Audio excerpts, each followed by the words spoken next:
Welcome to the Psychology World podcast. I'm Connor Whiteley, bringing you psychology news, articles, and other interesting psychology-related articles. Where I can find the podcast notes and more interesting psychology-related things, and you can get your free 8 psychology book box set at connorwhiteley.net. Now let's get on to the show. Hi everyone, and welcome to episode 120 of the Psychology World podcast with me, Connor Whiteley. And today's episode is on 3 paths to become a therapist. So this is a really good episode that I really like doing, because I've been meaning to do it for quite a while, because as I've mentioned before on the podcast or on my author podcast, one of the two, is that halfway through the year I was starting to get quite concerned that I wouldn't get my placement, I wouldn't get high enough grade to be able to do my psychology placement. So I was a bit concerned about my overall degree classification, so I thought that I would never be able to become a clinical psychologist. Thankfully, that didn't happen. I'm on my placement year, and so I've managed to get the required grades for my second year at a university. But during that time of uncertainty, I came across this great article which we're actually going to talk about today. Just so we can all have a really good understanding of the different ways to become a therapist, because there's lots of paths, pathways that no one ever talks about. So this is a really good episode, really interesting, especially if you do want to go into clinical psychology. So I really do recommend today's episode. And it is Friday the 12th of November 2021 as I record this. So we're moving on to the psychology news section. We're reading from the British Psychological Society Research Digest, and I've literally just got that, so I've not been able to go through any of the articles. But here's the first one. Here's how psychologists are using robots to study the uncanny valley. Mentioning the uncanny valley often brings one thing to mind: creepy does. The phenomenon in which near human-looking faces produce an inexplicable uneasy reaction in those who view them was actually first described as an issue faced by roboticists. But the faces of those in particular are a cultural touchstone for uncanny feelings, at least in part due to their overuse in mass spooking devices in hundreds of horror films over the years. As such, psychological research has been conducted on these subtleties that non-human facial structures and expressions can have on producing feelings of unease in those who view them. However, the uncanny valley isn't just confined to faces, and its effects are confined to horror movie device. For example, research from Bakaun of Bikent University, completely butchered that, I do apologise, demonstrates that biological-like motion can also trigger uncanny feelings, which poses real issues for those pushing the frontier of robotics. So this I actually had no idea it was a real thing, though. When I heard about the uncanny valley, I have no idea what I thought it was. I thought it was I don't know, to be honest, it sounds like a film, and it doesn't really sound like a phenomenon used to describe creepy does, but let's face it, they're so creepy, they're horrible, and no, in the far future, if I ever have daughters, they're not allowed a creepy doze. Maybe doze full stop. Okay then. So we're moving on to the second one. Expressing outrage at factory farming makes people feel less guilty about eating meat. Okay. Meat consumption has decreased by 17% in the UK over the past decade, with more and more people questioning the health, environmental and moral implications of eating meat. While some will be repellent about their taste for meat, others may find it more morally ambiguous, with big questions about how justifiable their diets really are. A new study published in Social, Psychological and Personality Science takes a closer look at how meat eaters grapple with these quandaries. It finds that blaming first parties, holding them responsible for moral transgressions, can reduce the cognitive dissonance in those in meat eating. And I guess that one of these, for example, is instead of blaming us for eating meat, we blame the people who are actually killing the animals for not doing it humanely, without doing it painlessly, and all of that sort of stuff. It's so interesting to think about, and I know that my own consumption of meat has decreased over the past year, because vegan stuff is actually tasting really nice though, and I do always try to have vegan stuff if there's an option. Development in psychology's COVID research. Early in the pandemic, there was a rapid shift in the pace of research, with the situation evolving quickly, lockdowns coming into effect and the massive loss of life that followed. Researchers across academia were racing against the clock to produce papers. Oh, that's quite interesting because I thought that there was actually quite a decrease. No, actually, because I've thought of that at first, and then when I've been doing my placement and I've been having to look at papers, I've actually been quite amazed at how many papers were actually published in a 2020 and even like a 2021. I'm actually amazed how many are being done. Okay, so this case was unusual for most scientists. More use of detailed scrutiny, further investigations, and collaboration. As a result, some were concerned about the rigour of the papers that would ultimately see the light of day. Early on, psychologist Thelhand Bell tweeted with regards to COVID research, open quote, "If it's urgent, the urgency is to do it right." Close a quote.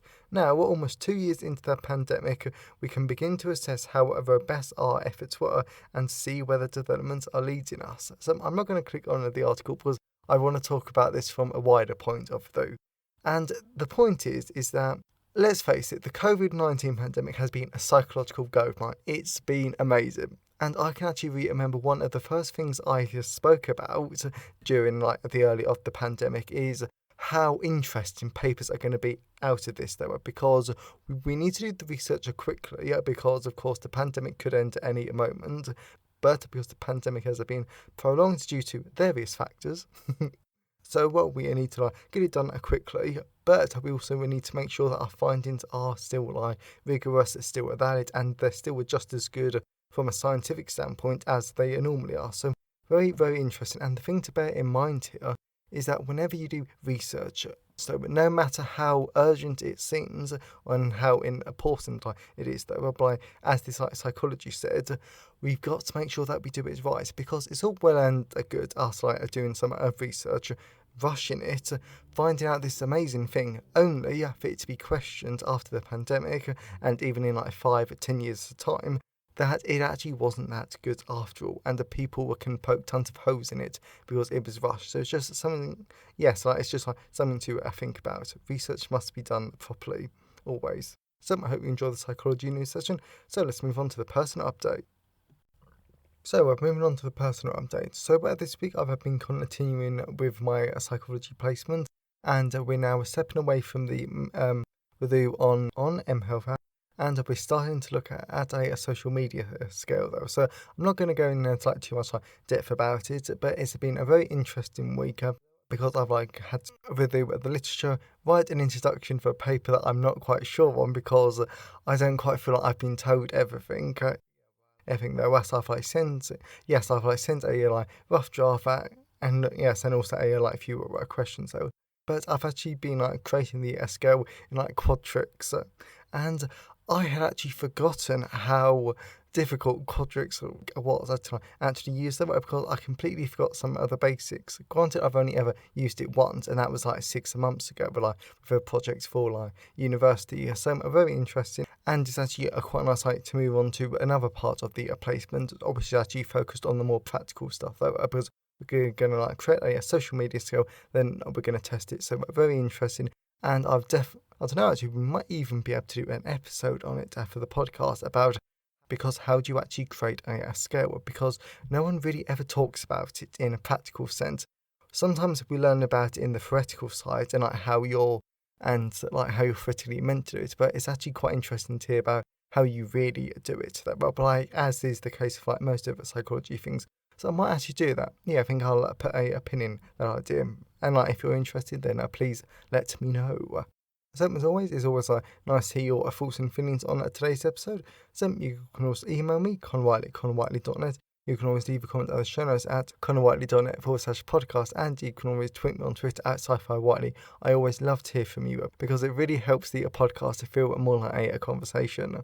And today's episode has been sponsored by Clinical Psychology. So this is an absolutely brilliant book that I can highly recommend because it's written in a really interesting and engaging way. And if you want to go into clinical psychology, then this will give you an absolutely brilliant foundational knowledge, because this does cover a wide range of areas in a great range of depth. For example, the type of population that you might work with, the influences on a clinical psychology, the different therapeutic models, and even introduces you to my personal favourite formulation in psychotherapy, which is also another book. So I really do recommend this. A great book. It's really engaging.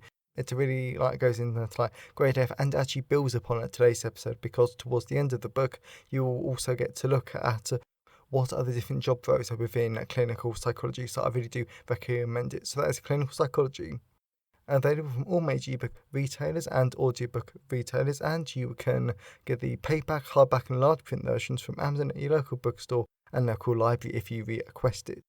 Then if you don't want to get a book, but you still want to give the podcast a bit of one-time support and love, then you can buy me a coffee at buymeacoffee.com/Connor Whiteley.